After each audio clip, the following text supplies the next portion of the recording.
제가 다시 한번 기도하고 말씀 보도록 하겠습니다. 사랑의 하나님 감사합니다. 저에게 세세하게 간섭하시고 또 말씀으로 인도해 주시고 빛과 진리 되신 말씀이 저희 앞에 놓여 있습니다. 살아계신 하나님의 말씀 두렵고 떨리는 겸손한 마음으로 따라가게 하시고 듣게 하시고 그래서 저희의 가는 여정 하나하나가 하나님의 증거가 되고 예수의 증거가 되고 이 세상에 소망이 있음을 보여주는 것 되게 도와주시옵소서. 성령께서 저희에게 한 사람 한 사람 마음속에 깊이 임재하시고 하나님의 말씀 잘 이해할 수 있도록 인도하시고 가슴에 새기며 실천하는 용기 가질 수 있도록 도와주시옵소서. 예수 그리스도의 이름으로 기도합니다. 아멘. 2020년 신년 시리즈 5번째 마지막 말씀이 되었습니다. 지난 한 달간 우리가 가는 믿음의 여정에 대해서 함께 보았죠. 혼자가 아닌 함께 가는 길이고 또 우리를 이끄시는 하나님을 믿고 신뢰하고 또 그분의 지혜가 되신 예수 그리스도를 의지하면서 가는 길이었고 그 다음에 지난 시간에는 이게 푸른 초장이 되었건 또 사망의 음침한 골짜기가 되었건 견디면서 나아가야 하는 길임을 보았습니다. 마지막으로 우리의 믿음의 여정은 결코 쉬운 건 아니지만 소망이 있기 때문에 갈 수 있는 길입니다. 오늘 제목인데요. 오늘 현화자매님께서 읽어주신 본문 126편은 이스라엘이 바벨론 제국에 망하고 타국으로 강제로 유배를 당한 이후에 극적으로 돌아오는 역사적 사건을 배경으로 하고 있습니다. 나라가 다른 나라에 의해서 망하고 유배를 떠났던 이스라엘이 어떻게 돌아오게 되었는가? 혹시 여러분 이스라엘의 역사를 어서 오세요, 이시자매님. 이스라엘 역사를 조금 아시면 나라가 어서 오세요, 진옥자매님. 오래간만입니다. 웰컴 백. 저희 우리나라도 저희 부모님 세대 나라가 망해서 일제에 복고의 고생을 많이 하시지 않았습니까? 저희 어머님 세대도 그렇고요. 그 얘기를 종종 듣긴 합니다만은 이스라엘의 역사에 있어서도 많은 주변 열강의 고난을 많이 받았었는데 그 고대 BC죠. 그때 바빌로니아에게 망했었습니다. 바빌로니아에게 망하고 각 다른 지역으로 유배, 엑사일을 떠나게 되고 그런데 어떻게 돼서 다시 돌아오게 되었는가 하는 거죠. 혹시 아시나요? 유배를 갔는데 다시 자기 나라로 돌아오게 됐단 말이죠. 나라가 독립하고 새로 강자가 돼서 돌아온 게 아닙니다. 어떻게 돌아오게 됐어요? 고레스 왕은 어느 나라 왕이었습니까? 페르시아, 바빌론 고대 근동의 그 열강의 순서를 보면 처음엔 아시리아가 있었고요. 그 다음에 바빌로니아가 있고 그 다음에 페르시아가 고대 근동의 최강자로 차례로 등극을 하게 됩니다. 그래서 페르시아가 패권을 잡은 이후에 새로운 신빈 정책을 펴게 됩니다. 유배당했던 각 소수 민족들을 자기 나라로 돌려보내는 거죠. 그때 그 왕이 고레스 왕인데 이제 페르시아입니다. 성경에는 바사라고 번역이 되어 있고요. 바사왕 고레스라고 되어 있어요. 페르시아의 사이러스라는 왕이죠. 구약의 주요 예언서인 이사야서나 에르미야서의 그 사이러스 왕, 고레스 왕에 대한 얘기가 나와 있고요. 에스라에 보면은 그 예언들 이제 다시 돌아올 것이다 하는 예언이 실제로 이루어져서 예루살렘으로 유배된 자들이 돌아와서 성전을 짓는 장면들을 기록하고 있는데 그 사건을 기록한 또 다른 하나 구절이 있는데 역대하를 가볼까요? 역대하에 보면 예지자매 한번 읽어주시겠어요?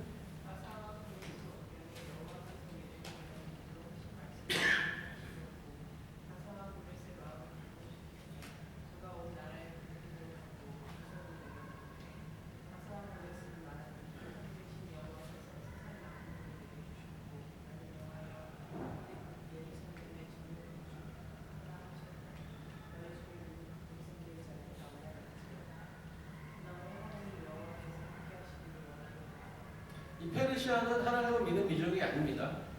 근데 그 성경에 보면 나의 종 바사 이렇게 나의 종 고레스라고 성경은 칭하고 있습니다. 나의 기름 부음을 받은 종, 심지어는 기름 부음을 받다라는 것은 메시아라는 뜻 아닙니까? 히브리 말로.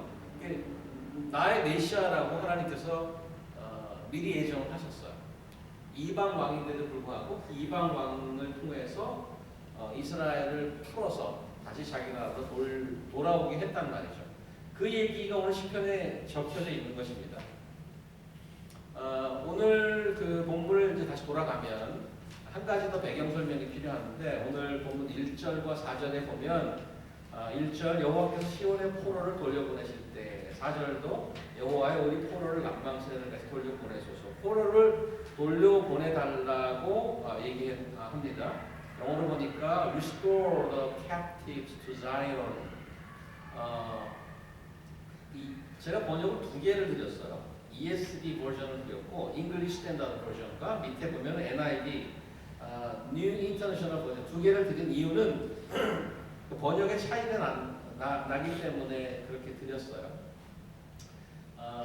ESV를 보면 1절에 보시면 When the Lord restored the fortunes of Zion fortune이라고 되어 있어요. 그 다음에 4절 보시면 Restore our fortunes 이렇게 되어 있습니다. 그 다음에 NIV 버전을 보면 1절에 보면 When the Lord brought back the captives to Zion 여기는 우리 한글 번역과 같죠. captive. 그런데 4절에 보면 한글 번역은 우리의 포로를 남방시대를 같이 돌려보내서 이렇게 되어 있는데 NIV 4절을 보니까 Restore our fortune 그랬어요. 그래서 번역이 좀 혼란스럽긴 한데 왜 이런 일이 생겼냐? 사실 원어에는 목적어가 없습니다. 뭐를 돌려보낸다. captive다, fortune이다 이런 원어에는 없고요. 동사 자체에 목적어가 포함되어 있습니다. 의미상의 목적어가 포함되어 있는데 원래 그 원어의 동사에는 원래 모습대로 되돌리다라는 뜻이 있습니다.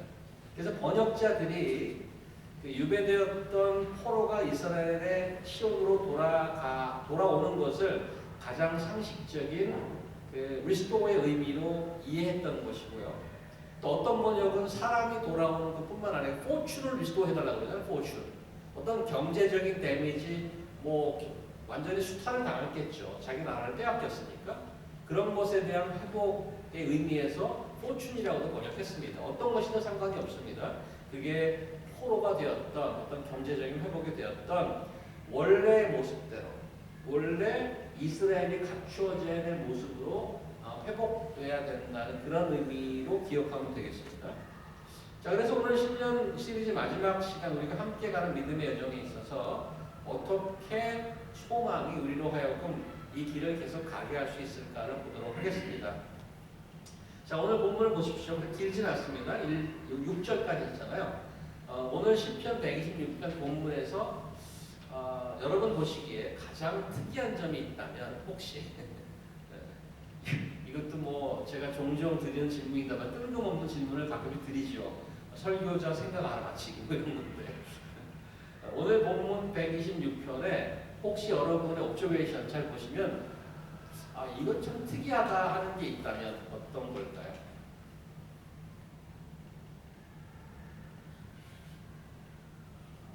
그거를 승부비로 하면 한 20분 지나가겠죠? 뭐가 제일 특이해 보입니까?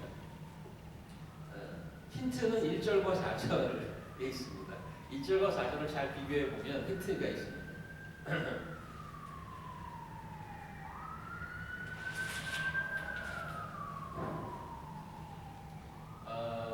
설교 시간이 제한이 있기 때문에 여러분의 대답을 다 듣기는 쉽지 않지만 제가 이렇게 한번 질문을 드린 것은 생각해 봤으면 좋겠다 그래서 질문을 드린 겁니다. 뭐가 특이하냐 하면 1절에는 여호와께서 시온의 포로를 돌려보내실 때에 우리는 꿈꾸는 것 같았도다. 그래서 When the Lord restored the fortunes of Zion 그 다음에 4절을 보니까 여호와여 우리 포로를 남방 시내를 같이 돌려보내소서 하고 4절은 1절은 스테이트먼트고요. 그죠? 4절은 뭔가요? 간구잖아요. 그렇죠? 그런데 내용은 같아요. 근데 1절의 시제는 과거로 되어 있습니다. 이미 아까 설명드렸다시피 역사적 사실로 이미 이루어진 일이에요. 이스라엘이 바빌로니아에 풀렸다가 다시 돌아온 사건을 얘기하고 있는데 4절에 보니까 여호와 포로를 남방신에 이렇게 돌려보내소서 또 부탁한단 말이에요. 이런 점을 의아하게 좀 보셔야 되는 거죠. 왜 이미 벌어졌는데 왜 또 다시 돌려보내달라고 하는 것일까? 이런 거죠. 이미 유배 시절에 다시 복귀해서 고향에 돌아왔고 오랫동안 꿈꾸던 일들이 실제로 이루어졌기 때문에 2절 보면은 입에는 웃음이 가득하고 우리 혀에는 찬양이 찼었도다. 그때에 이렇게 얘기했잖아요. It happened in the past. 과거에 그랬다고. 그랬었습니다. 그렇게 돌아가고 기쁨과 찬양하고 즐거웠던 시절이 있었는데 그런데 왜 다시 리스토어 해달라는 간구가 4절에 등장하는 건가? 그리고 5, 6절에 보면은 미래의 시제로 돼 있어요. 눈물을 흘리며 씨를 뿌리는 자는 기쁨으로 거두리로다. Will reap. 기쁨으로 돌아오리로다. Will return. 그래서 1, 2, 3절의 상황과 4, 5, 6절의 상황이 많이 차이가 난다 이겁니다. 왜 이런 일이 있을까 하는 거죠. 이미 역사적으로 벌어진 사건이 있고 근데 지금 이 시편의 저자는 돌려보내줘서 이렇게 얘기한단 말이에요. 마치 또 어디 잡혀간 것처럼. 상황이 어떤 건가요? 이스라엘은 하나님의 은혜와 인도와 간섭함으로 유배지에서 다시 약속의 땅으로 돌아왔습니다. That is the historical fact. 그런데 지금 살아가는 현실이 사실 녹록치 않은 것입니다. 과거 엄청난 은혜와 축복이 판타지는 아니었습니다. 왜냐하면 히스토리컬 팩트이기 때문에 실제로 유배지에서 돌아왔었고 그때에 기억하는 거죠. 그때에 실제로 웃음과 기쁨이 가득 찼고 찬양이 넘쳤습니다. 야 내가 지금 꿈을 꾸는 거야? 이게 꿈이야 생시야. 그러면서 좋아했던 것을 분명히 기억한단 말이죠. 우리가 바라고 하나님께서 말씀해 주신 약속 이런 것들이 일어났단 말이에요. 선지자들이 다 예언을 하지 않았습니까? 그런데 지금 맞닥뜨리고 있는 현실은 마치 다시 유배지로 간 것 같은 일상인 거죠. 과거에 하나님께서 베풀어 주셨던 그 축복, 다시 돌아와서 기쁨과 찬양으로 즐거워했던 그것과 현실적으로 내가 지금 사는 것과의 갭이 너무 큰 겁니다.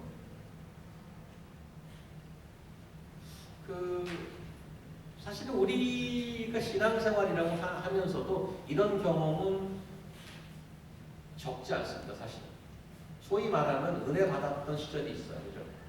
굉장히 좋았고 그런 간증을 할 만한 좋은 시절 아주 괜찮은 때가 있단 말이에요. 다 기억하고 있습니다. 그런데 현실을 지금 내가 살아가는 현실을 보면은 만만치가 않습니다. 어려운 점들이 굉장히 많습니다. 이것은 특정한 어떤 개인의 그 경험이라기보다 일반적인 모든 신자의 경험일 것입니다.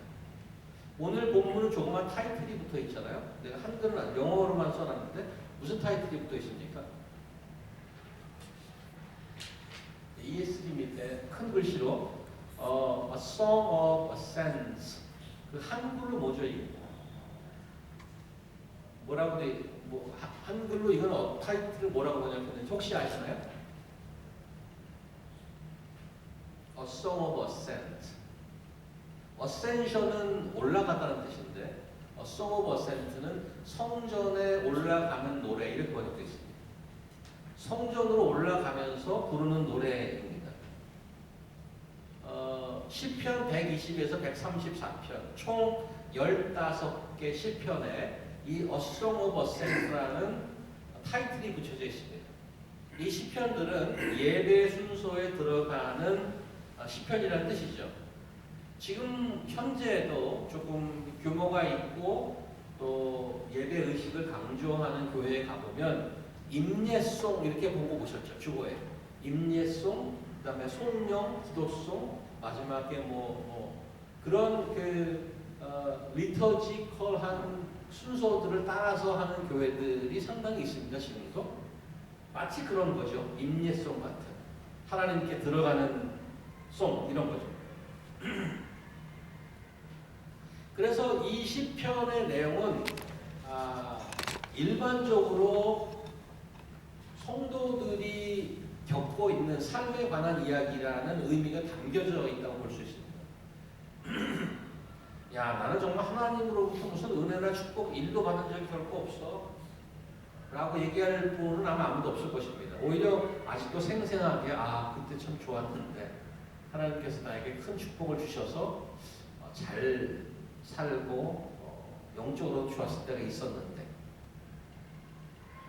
오늘 우리 최선 교사님 간증하실 거지만 다른 분들에게 순서를 줘도 아마 한 사람씩 한 사람씩 하나님께서 여러분에게 베풀어 주셨던 그동안의 은혜를 얘기하는 거면 아마 1년이 모자랄지도 모릅니다. 하지만 그 좋은 시절이 계속해서 아주 지속적으로 되지는 않는 것이 우리 현실인 거죠. 우리 지금 자신이 겪고 있는 일들은 사실 우리가 바라고 있고 원하는 것과 혹은 하나님께서 내게 주신 약속이라고 믿는 것과는 상당히 좀 차이가 있습니다. 종종 우리의 삶이 마치 광야의 삶과도 같을 때가 상당히 있는 거죠. 오늘 시편은 그런 우리의 삶을 너무나도 잘 알고 있고 그런 마음을 너무 잘 알기에 심지어 그거를 예배의 한 부분으로 아예 어댑트 시켰잖아요. Song of Ascent. 예배하러 성전에 올라갈 때마다 이 찬송을 부르는 거예요. 그러면서 그래, 나도 과거에도 좋은 것이 있었지만 눈물로 씨를 뿌리는 현실을 무시하지 않는 그 찬송인 것이고, 우리 형편을 너무나 잘 아시는 하나님께서 이 시편을 우리에게 주셨습니다. 오늘 같이 볼 건 두 가지 배울 점이 있습니다. 현실과 바람 사이에서 갭이 존재하기 때문에 벌어지는 현상이 있는 첫 번째 바로 간구와 기도인데 4절이죠. 여호와여 우리의 포로를 남방 시내들까지 돌려보내소서, 혹은 우리의 형편을 회복시켜 주시옵소서, 이렇게 기도하는 건데 하나님의 인도하심을 구하는 기도입니다. 이미 3절에 지금까지 살아온 것은 하나님의 은혜임을 고백하고 있습니다. 3절 보니까 여호와께서 우리를 위하여 큰 일을 행하셨으니 우리는 기쁘도다. 이게 일종의 디폴트 팩트입니다. 하나님께서 우리를 인도하실 때 우리는 기쁜 삶이 되어야 하는 것인데 실제로는 쉽지 않은 삶이라고 얘기하는 거죠. 그런 그 은혜, 하나님께서 우리에게 베풀어 주셨던 은혜에 의지해서 다시 하나님의 간섭함을 구하는 기도가 4절입니다. 그런데 시편 저자의 간구의 내용이 뭡니까? 여기 보면은 우리 포로를, 다시 말하면 우리 형편을 남방 시내들 같이 돌려보내소서. 이 한국말인데도 그 의미를 찾기에 참 쉽지 않아요. 왜냐하면 배경을 좀 알아야 되기 때문에. 근데 밑에 영어로 보니까 다른 한글에 없는 게 있어요. 똑같이 되어 있는데 지금 ESV 4절 보니까 Restore our fortunes, O Lord, like streams in the Negev. 여기 지역의 고유명사가 등장합니다. 네게브라는 게 등장하고 있어요. NIV 4절도 보세요. Restore our fortunes, O Lord, like streams in the Negev. 그러니까 네게브 땅의 스트림 같이 우리의 형편을 회복해 주시옵소서라고 기도하는 거예요. 뭐 영어로 본다고 해서 도움이 되나요? 네게브에 대해서 좀 알아야 될 필요가 있죠. 네게브. 왜 네게브인가요? 네게브가 도대체 뭐야? 네게브 알아요? 네게브 아십니까? 비수자면 네게브 알아요? 네게브 어딘지? 네게브가 그 동네 이름이에요. 어디쯤 될까요? 네게브. 여기 나왔어요. 남방이라고. 지도 한번 볼까요? 여기 부엘셰바라고 있어요. 조금 올라가면 예루살렘이라고 있어요. 사실 데드시가 있고 저 꼭대기에 가면 갈릴리 호수가 있잖아요. 그 갈릴리 호수와 데드시를 연결하는 게 요단강인데 대부분 그거를 단투 부엘셰바, 우리 백두에서 한라까지라는 우리나라 말이 있어요. 백두에서 한라까지가 한반도 전체를 표현하는 것처럼 이스라엘 전체는 제일 위에 단이라는 동네가 있어요. 단투 부엘셰바 이렇게 얘기하고 있어요. 그 부엘셰바가 거의 남단인데 그건 더 밑이야. 네게브는. 더 밑이야. 상당히 아주 남쪽이에요. 이 지도는 이렇게 돼 있지만은 그림을 한번 볼까요? 실제로 어떻게 생겼나? 이렇게 생겼어. 그림이 안 보여요. 완전 돌산이야. 네개. 그 최성교사님이나 우리 인서영 이제 성지 순례할 때 네개부까지는 안 가보셨죠? 네개부는 이스라엘 최남단입니다. 완전히 돌산이에요. 아무것도 없어요. 말라에서 광야예요. 두 번째 사진 보여줄까요? 이건 최근에 찍은 사진. 여기 봐도 그림은 없어. 완전 광야예요. 그런데 지금 시편 기자가 이 광야에 물이 스트림 같이 우리를 회복해달래. 말이 좀 안 돼요. 마야가나 폭포같이 우리를 물을 주시옵소서 이런 말이 되는데 이런 메마른 땅에 물이 쏟아질 정도로 저희를 축복하고 회복해 주시옵소서라고 기도하고 있어요. 이스라엘 남부에 버려진 광야인데 척박한 돌산인데 지금 보시다시피 그림이 한 점도 없어요. 이런 사막에 물줄기를 달라는 기도예요. 우리 삶이 힘들어지면 광야와 같다고 그랬잖아요. 아무 소망도 없고 축구가 보이지 않습니다. 여기서 우리는 과거에 우리에게 베풀어 주셨던 하나님의 은혜를 기억하죠. 이미 우리 인생에 큰 일을 행하셨던 하나님께 그 우리를 인도하셨던 그 슈퍼내추럴한 그분의 간섭과 인도하심을 다시 한번 구하는 것입니다. 마치 가능성이 없는 황량한 사막에 물줄기가 터지듯이 우리 인간의 힘으로는 도저히 할 수 없는 어쩔 수 없는 그 상황에서 하나님의 간섭함과 인도하심을 구하는 겁니다. 하나님께서 허락하시면 이런 일이 벌어질 수 있단 말이에요. 우리의 상상을 뛰어넘는 방법으로 이루어지죠. 우리는 이미 그런 삶을 한번 경험한 거예요. 그게 지금 1, 2절이잖아요. 우리가 지금 꿈꾸는 거야. 이거 꿈이야 생시야. 우리가 그때에 웃음으로 찬양으로 기쁨으로 돌아왔었지. Do it again, Lord. 그 일을 한 번 더 이루어 주시옵소서. 광야는 여기 보시다시피 여기 가서 살려고 그러면 어떻게 살겠어요? 광야가 힘든 이유가 뭐예요? 리소스가 없잖아요. 물도 없고 뭐 없어요. 살아갈 수 있는 뭐 툴이 없어요. 너무 상황이 힘들어서 도저히 다른 소망이 없는 우리가 종종 겪는 그런 모습과도 흡사합니다. 특히 우리의 바람이나 과거 받았던 약속이 지금 내가 살고 있는 현실과 너무 동떨어졌을 때 우리는 광야 같다고 얘기하죠. 성경에서 그 광야와 같은 삶을 경험했던 자들은 수도 없이 많습니다. 약속은 엄청나게 많았는데 우리가 제일 먼저 기억하는 건 아브라함이라는 분이죠. 아브라함은 그냥 자기 동네에 살고 있는데 하나님 부르셨어요. 야, 너도 너희 친척이나 집을 떠나라. 갑자기 뜬금없이 하나님이 나타나고 떠나라는 거예요. 그래서 뭐야? 그랬더니 하나님이 약속을 해주시죠. 아주 아브라함 입장에서 사실 황당한 약속이에요. 내가 너로 하여금 큰 민족을 이루게 하겠다. 그리고 땅을 주고 모든 민족이 너로 하여금 축복받게 하겠다. 너로 하여금. 이 축복의 소위 말하면 축복의 근원이 되게 하겠다. 이런 약속을 뜬금없이 해준단 말이에요. 근데 그 약속을 받은 시점이 아브라함이 한 20세 때 받았나요? 몇 살 때 받은 거? 받은지 아세요 혹시? 그 약속을 받은 게 몇 살이에요? 아브라함. 그 하나님의 약속을 받은 때가 나이가 알아요? 하나자면 아브라함이 방년 몇 살 때? 응? 몇 살 때 받았나요? 그 약속을? 하세요. 아브라함이 몇 살 때 받았어요? 네? 75세 때 받았어요. 완전 할아버지죠. 완전 할아버지. 최성교사님 지금보다 나이 더 많죠? 네? 3살 많을 때. 지금 여기 3살 많을 때. 지금 성교사님은 자녀가 있어요. 지금 이 자녀분 손주도 있어요.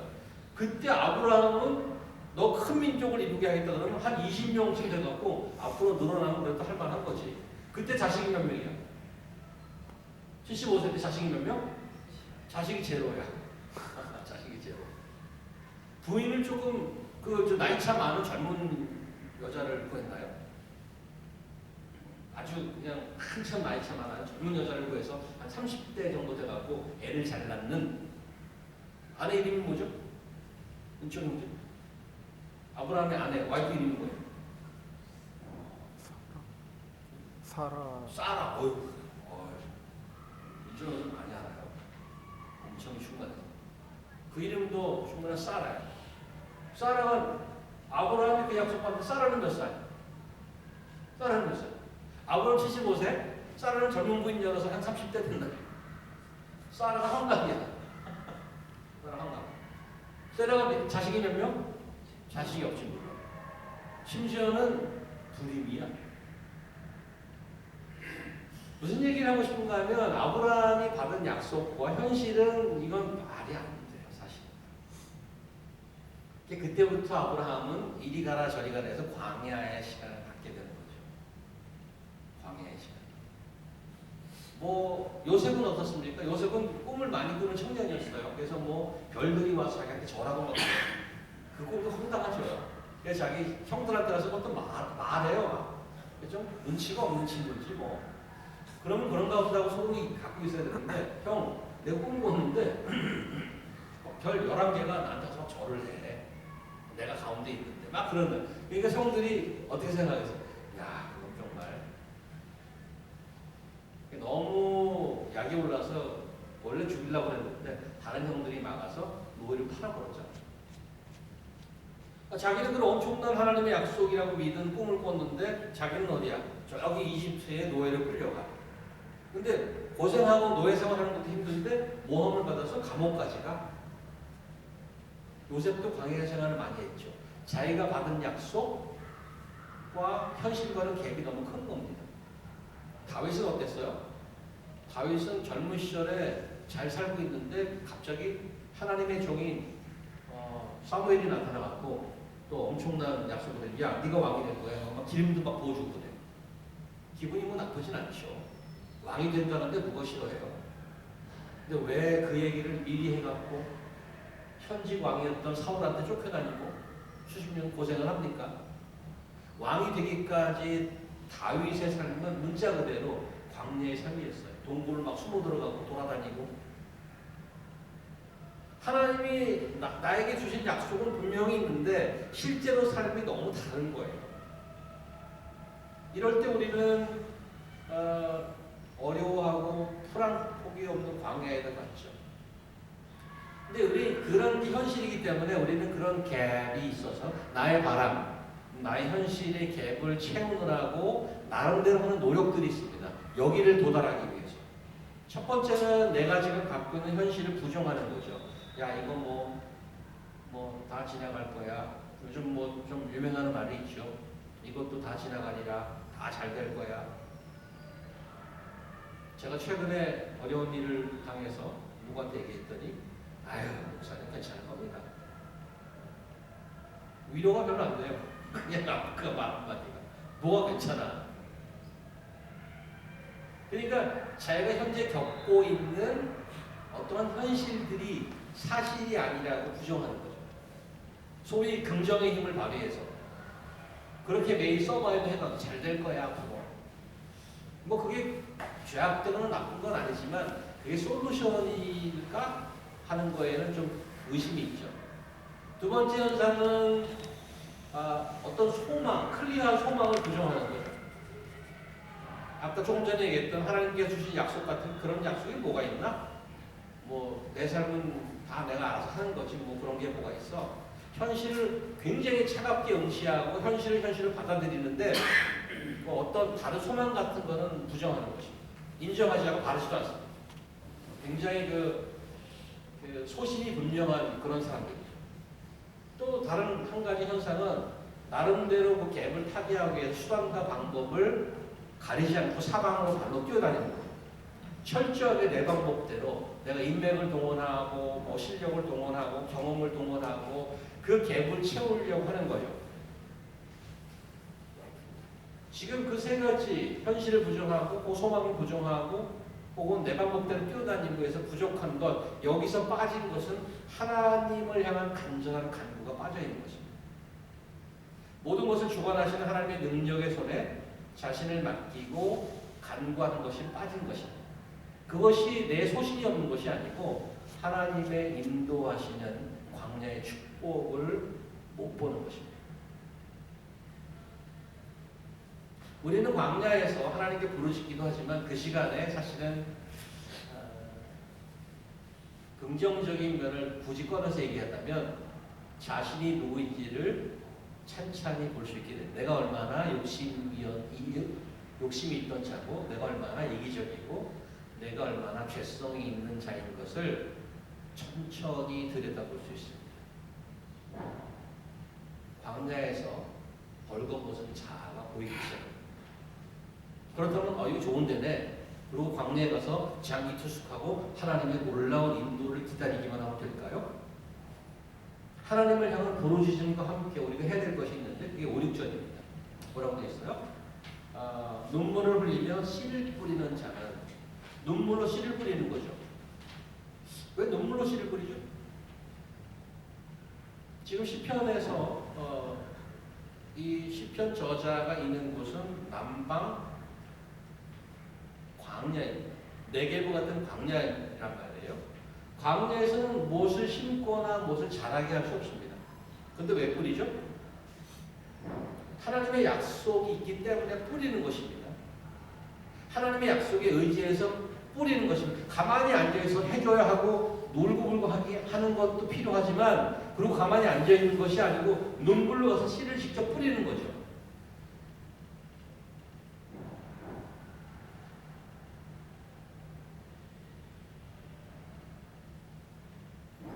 내가 백수인 경우에 힘들지만 공부도 열심히 하고 뭐 자격증도 따라는 얘기인가요? 그런 일이 필요할 수도 있습니다. 열심히 실력을 쌓아라는 얘기인가요? 그런 일이 또 필요할 수도 있습니다. 그것도 틀리지 않습니다. 그런데 왜 눈물로 씨를 뿌리는가 하면 그냥 노래하면서 씨를 뿌리는 게 아니라 왜 눈물로 씨를 뿌리는가 하면 내 논리, 내 경험을 넘어서야 하기 때문에 그렇습니다. 광야에서는 씨를 뿌릴 필요가 없습니다. 왜? 안 자라거든요. 근데 거기서 하나님의 약속을 믿고 씨를 뿌리는 거예요. 눈물이 나는 거죠. 여태까지 내가 살아왔던 방법이 아니에요.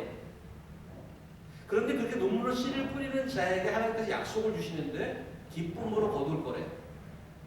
울며 씨를 뿌리는 나가는 자는 반드시 기쁨으로 그 곡식의 단을 가지고 올 거라고요.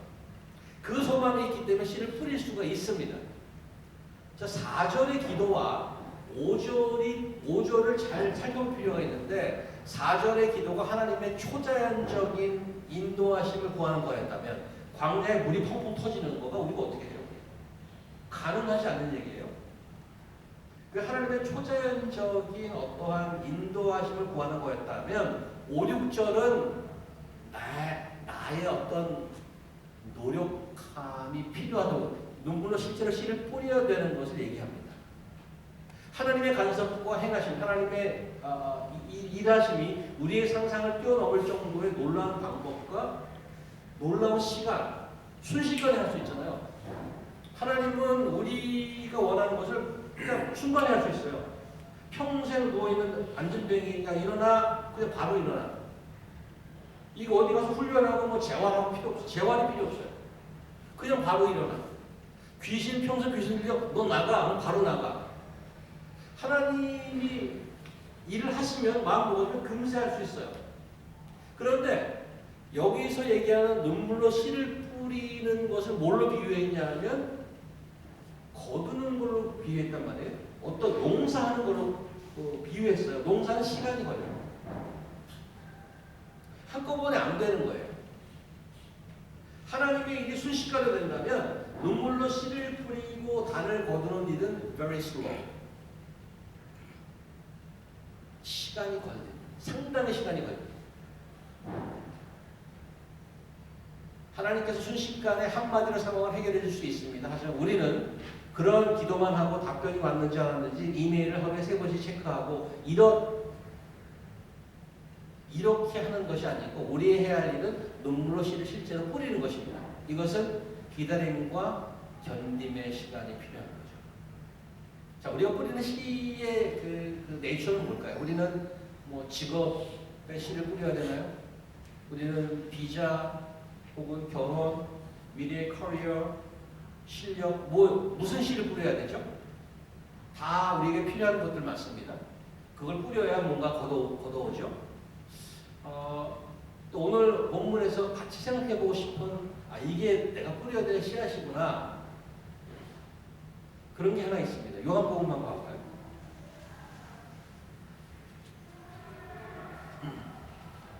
벗어내는 점. 예수께서 나타나 가라사대 인자의 영광을 얻을 때가 왔도다. 내가 진실로 너에게 이르노니 하나를 미리 땅에 떨어져 죽지 아니하면 하나를 그대로 있고 죽으면 많은 열매를 맺느니라. 자기 생명을 사랑하는 자는 잃어버릴 것이요 이 세상에서 자기 생명을 미워하는 자는 영생토록 구원하리라. 사람이 나를 섬기려면 나를 따르라. 나 있는 곳에 나를 섬기는 자도 거기 있으리니 사람이 나를 섬기려면 내 아버지께서 저를 귀히 여기시리라. 이 요한복음의 본문은 예수께서 십자가를 지기 직전에 제자들에게 하신 말씀인데 많은 사람이 예수님의 기적을 보고 그를 만나려고 했어요. 그럴 때 예수님의 반응입니다. 왜냐하면 셀레브레이트를 만나는 거죠. 셀레브레이트 소위 말하면 어제 제가 말씀 준비하느라고 ICN 빌딩에 올라갔는데 평소보다 사람이 한 5배는 많더라고요. 그 라비에 풍선 들고 거기 이제 가라오케 하는 방들이 많이 있어요. 이제 거기 가서 사람이 꽉 차서 한참 기다려야 됐어요. 그래서 오늘 웬일이에요? 오늘 뭐 주말인 것도 하지만 너무 사람이 많은 거예요. 근데 그 직원이 그 엘리베이터 이렇게 통제해 주는 분이 오늘 셀레브리티가 왔대요. 셀레브리티가 오늘 거기서 월스데이 파티를 했는데 그게 어떻게 알려졌는지 SNS로 사람들이 몰려온 거예요. 나는 그 셀레브리티가 누군지 모르겠지만 어쨌든 예수님도 그랬어요. 예수님이 생각할 당시에 완전 셀레브리티 됐죠. 막 치유하고 죽은 자도 막 일으키고 그랬는데 그랬더니 예수님이 이렇게 반응한 거예요. 하나를 미리 땅에 떨어져 죽지 아니하면 예수님 자신의 죽음을 얘기하고 있어요. 미리 땅에 떨어져서 죽는 거를 여기는 십자가죠. 그런데 여기 뭐라고 되어 있냐면 죽으면 많은 열매를 맺습니다. 예수님께서 말하는 많은 열매는 무엇일까요? 예수님 자신이 미리 되어서 땅에 돌아가시고 땅에 묻혔어요. 그래서 죽음을 경험하고 고통을 경험했더니 부활로 다시 살아나시고 그 예수님의 부활로 말미암아 많은 자들이 구원의 열매를 맺은 거 아닙니까? 여러분과 저희가 살아가는 필요한 것들이 있습니다. 커리어도 필요하고 돈도 필요하고 결혼도 필요하고 집도 필요하고 많이 필요한 거 있습니다. 정말 필요한 것은 뭐와 무엇에 대한 회복인가 하면 나 자신에 대한 회복이 아닐까 생각합니다. 하나님께서 광야로 우리를 데리고 나오죠. 야, 너 광야에 가서 한 30일만 고생하면 내가 너 저 멋진 거 다 성공하게 해줄게. 그것보다 훨씬 더 깊고 중요한 것은 내가 새롭게 태어나는 것입니다. 내가. 여러분과 제가 하나님께서 우리가 원하는 커리어나 뭐 원하는 방향을 이루게 해주는 것은 피스 오브 케이크. 너무 쉽습니다, 사실. 너무너무 쉽습니다. 그런데 그 만군의 하나님께서 힘들게 하신 일이 있어요. 왜 아들을 보내서 십자가에 돌아가시기까지 그렇게 일을 힘들게 하냐고. 굉장히 힘들게 하셨어요. 여기 있잖아요. 그렇게 하나의 미리 땅에 떨어져 죽어야 맺어지는 열매가 있어요. 그 열매가 바로 여러분과 저예요. 여러분과 제가 하나님이 원하시는 모습의 인간으로 정말 제대로의 인간으로 회복되는 것을 거기에 목숨을 거셨어요. 우리는 그럭저럭 잘 살 수 있습니다. 그냥 적당히 커리어하고 적당히 벌고 뭐 그렇게 어렵지 않게 살아갈 수 있습니다. 하나님이 정말 원하는 것은 우리가 눈물로 씨를 뿌리고 내가 앞으로 편안하게 살고 뭐 멋지게 뭐 이것보다 훨씬 더 하나님 하나님이 간절히 바라고 애써서 하는 것은 여러분과 제가 정말 멋있는 사람으로 거듭나는 거죠. 그 회복이죠. 기쁨의 단을 가지고 올 날이 있다고 여기 우리 약속했습니다. 근데 만약에 우리가 하나님의 열매라면, 우리가 광야에 나갔다가 회복돼서 돌아오는 자라면 하나님께서 누구보다도 더 기뻐하지 않을까. 우리가 그 알고 오게 되어서 이제 내 아들이, 내 딸이 내가 원하는 모습으로 완전히 회복돼서 돌아옵니다. 저는 여러분과 저의 인생에 소소하게 이런저런 축복을 주셨던 하나님을 기억합니다. 여러분도 다 간증이 있을 것입니다. 앞으로 우리는 더 많은 축복을 받아서 더 성공해야지, 우리가 하나님의 영광을 돌려드려야지, 하나님 따로 여러분의 도움을 받아서 영광을 받거나 그러지 않으셔도 됩니다. 우리 도움 별 필요 없어요.